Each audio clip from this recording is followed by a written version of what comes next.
He's our man in the Big Apple. He's our man in the land of the free. I'm joined today by Danny Lopez, Director General of UKTI, and also the Consul General here in the city of New York. Pleasure to see you. And you. Tell us about the job. It's about helping British companies do more business over here in the US, and also helping US companies to do exactly the same thing in the UK.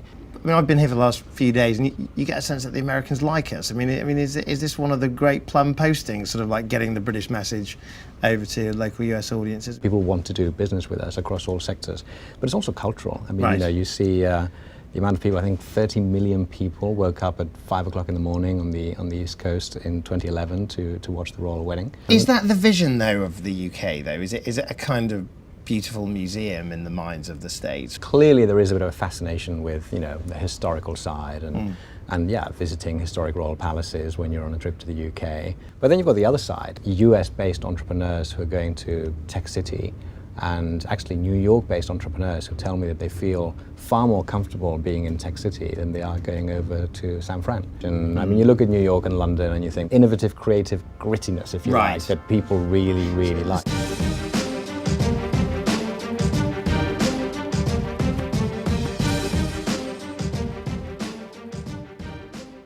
The reality is that we have the same values that, you know, kind of guide what we're doing day to day.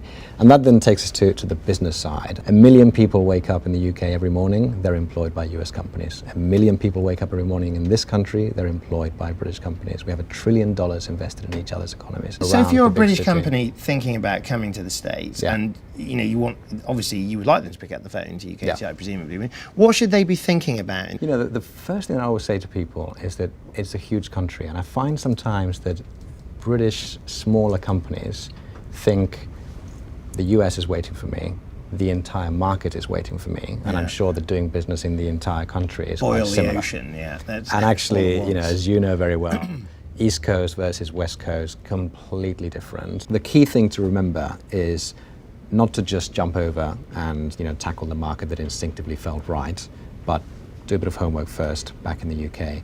Talk to the experts, talk to people like us who have done this with, you know, hundreds of companies, and then navigate your way into entry points. Have you sort of picked up some tips for success along the way in terms of what it typically takes to make it here in America? Be more aggressive on the selling side.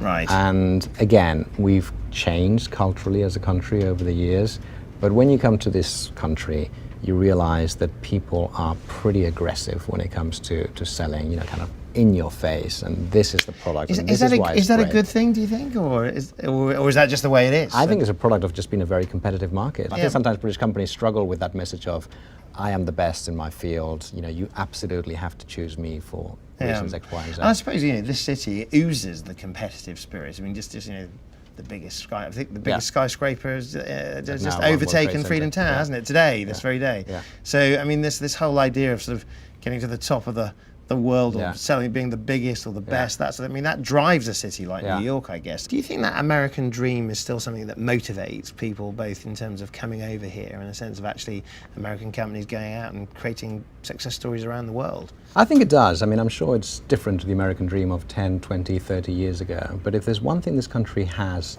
that it does really well, is celebrating success and having that very positive can-do attitude that will lead them to the next best thing. And I think that when you link that to what British companies are trying to achieve here in the US, you know, it's contagious. You really want to be a part of that. But I also think does it change you, do you think? I mean, do the British entrepreneurs, do they get the sort of instant dose of sunshine and orange juice and vitamin C, and we're, you know, slightly more optimistic Brits than we are back in You know, I was just going to say that I think one of the problems sometimes is that people think that that's what's happening over here, and in the UK that's not happening at all. You know, surely there are no entrepreneurs in the UK, and surely they don't have the spirit of can-do, positive enthusiasm that we have.